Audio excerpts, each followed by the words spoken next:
Hello दोस्तों, good morning. आज हम आपको बताएंगे गोल बैन लगाना कुर्ती पर। तो देखिए, गोल बैन लगाने के लिए सबसे पहले हमने अपनी शर्ट को कटिंग किया हुआ है। मैं आपको बता दूं, मैंने बैन लगाने के लिए अपनी कुर्ती का 8 इंच तीरा लिया है। उसके बाद हम बैन की गोलाई की कटिंग करने के लिए हम सबसे पहले 3.25 इंच का एक निशान लगाएंगे। 3.25 इंच का निशान लगाने के बाद लंबाई में हम 3.5 इंच का एक निशान लगाएंगे। 3.5 इंच का निशान लगाने के बाद हम एक चौकोर बॉक्स बना लेंगे। बॉक्स बनाने के बाद हम इसकी गोलाई दे देंगे। गोलाई देने के बाद हम इसे कट कर देंगे।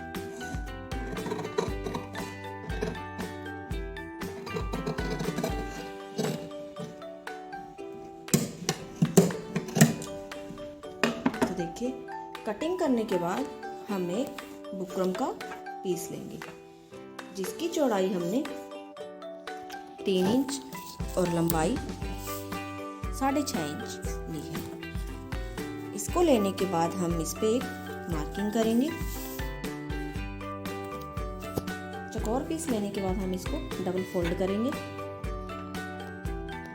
फोल्ड करने के बाद हम अपना जो हमने कटिंग करा था पहले की गोलाई, उसे हम सीधा करते हुए इसका हम सेंटर लेंगे। तो देखिए, ये हमारी स्ट्रिप 2 इंच की है, तो हम 1 इंच का सेंटर लेते हुए इस तरह इसकी लंबाई हम 4 इंच 4.25 इंच लेंगे। सेंटर का निशान लगाते हुए इसी तरह हम अपनी स्ट्रिप लेंगे। उस स्ट्रिप पे हम 5.5 इंच की मार्किंग करते हुए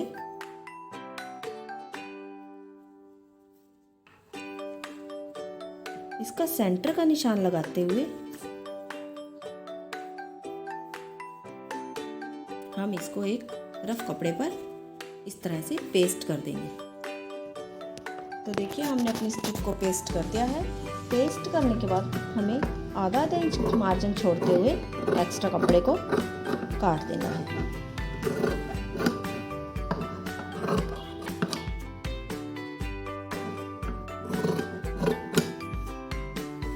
कटिंग करने के बाद हम इन 3 साइडों को पेस्ट कर देंगे एक्स्ट्रा कपड़े को।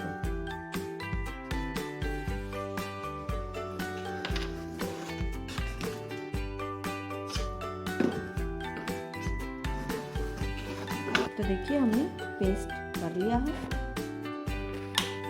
तो देखिए, अब हम इस स्ट्रिप को यहाँ रेडी करेंगे। तो देखिए, जहाँ हमारा ये 4 इंच का निशान आया था, उस पर हम इस 4 इंच वाले निशान को रखते हुए इस तरह से जो कपड़ा ऊपर बढ़ रहा है स्ट्रिप उसको बढ़ने दीजिए और सेंटर की सिलाई लगा दीजिए। सेंटर का स्टिच हमने लगा लिया है।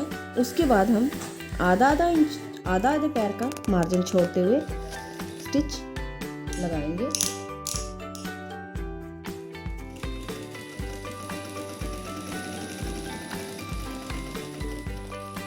अब इसको हम घुमाते हुए इस स्टिच को दूसरी तरफ ले जाएंगे।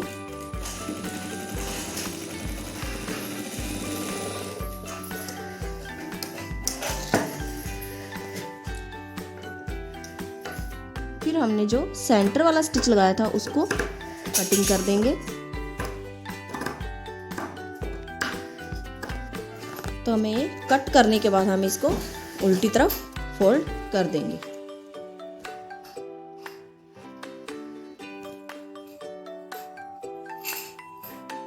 इस तरह से फोल्ड करते हुए हम इसके किनारे किनारे पर स्टिच लगा देंगे।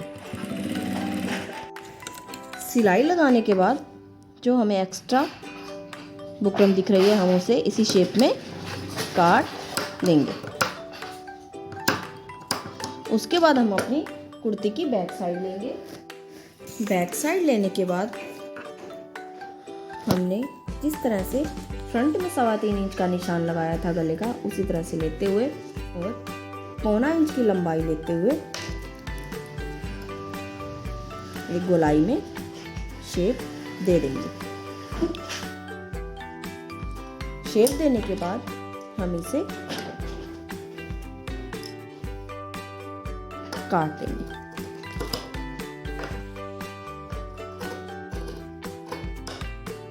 काटने के बाद हम एक सेंटर का कट देते हुए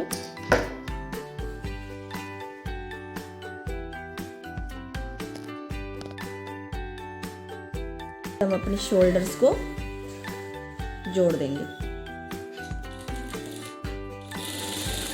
तो हमने अपने शोल्डर जोड़ लिए हैं। उसके बाद हम अब बैन की कटिंग करेंगे। बैन की कटिंग करने के लिए हमने एक पेपर पेस्टिंग का पीस लिया है, जिसकी चौड़ाई हमने 16 इंच और लंबाई 8 इंच। तो हम इस चौड़ाई को फोल्ड करते हुए अपनी कुर्ती को लेंगे। कुर्ती के हमने बैक साइड पे जो कट लगाया था उसको इस तरह से रखते हुए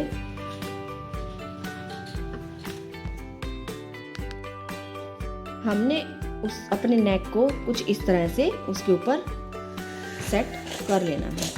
सेट करने के बाद हम इसकी बिल्कुल एकदम साथ साथ अपनी कुर्ती के नेक के साथ मार्किंग कर लेंगे।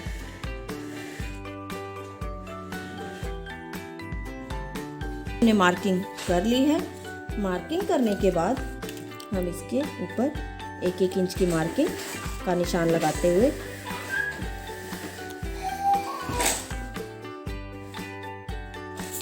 इसको मिला देंगे।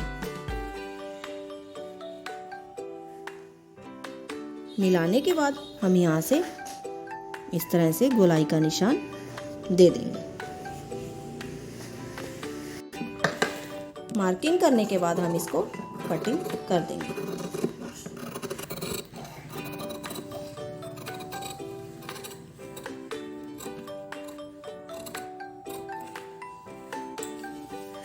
अब हम इसके सेंटर में छोटा सा कट देंगे। ये देखिए, इसकी शेप कुछ इस तरह से आएगी।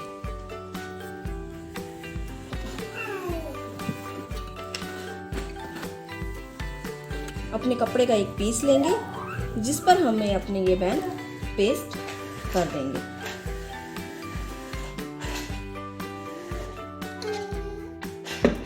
ध्यान रखिएगा, हमें इसे अपने कपड़े के उल्टी साइड पर पेस्ट करना है। पेस्ट करने के बाद हमें 1.25 इंच का मार्जिन छोड़ते हुए एक्स्ट्रा कपड़े को निकाल देंगे। ऐसे इसी तरह से हम एक कपड़े का एक और पीस लेंगे। ध्यान रखिएगा, जो दूसरा पीस लेंगे उसकी सीधी साइड रखते हुए उस पर हम इस पहले वाले पीस को इस तरह से रख देंगे और इसकी बराबर शेप में कटिंग कर देंगे। कटिंग करने के बाद ये कुछ इस तरह से दिखाई देगा। अब हम इस पर स्टिच लगाएंगे। देखिए, अब हम यहाँ से अपना स्टिच शुरू करेंगे।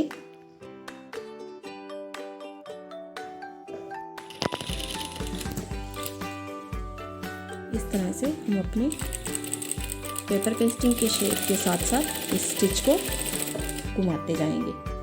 स्टिच लगाने के बाद हम इसके अंदर के मार्जिन को आधा इंच छोड़ते हुए कट कर देंगे। एक्स्ट्रा कपड़ा कट करने के बाद हम छोटे छोटे कट्स लगा लेंगे। कट करने के बाद हमें इसको अंदर की तरफ फोल्ड करेंगे। फोल्ड करने के बाद हम इसको प्रेस से बैठा लेंगे। ये बैंड रेडी करने के बाद हम इसके सेंटर में छोटा सा कट दे देंगे। कट देने के बाद हम इसे अपनी कुर्ती पर अटैच करेंगे। तो हम अपनी कुर्ती को सीधा रखते हुए हम अपनी बैंड को अटैच करेंगे। तो देखिए, यहाँ से हम स्टिच लगाते हुए अपनी इसी शेप में स्टिच को लगाते जाएंगे। तो देखिए, ये हमारी बैंड बराबर आ चुकी है। अपनी इस बैंड को इस तरह से फोल्ड करते हुए इस तरह से फोल्ड करते हुए इस मार्जिन को अंदर की तरफ देते हुए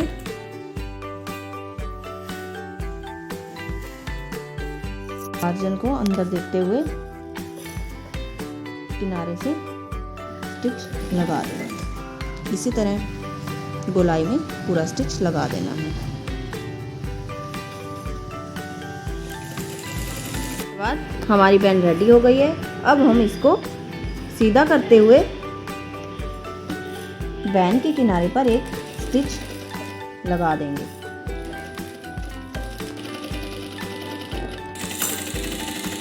तो देखिए दोस्तों, ये हमारी गोल बैंड लगकर रेडी हो गई है।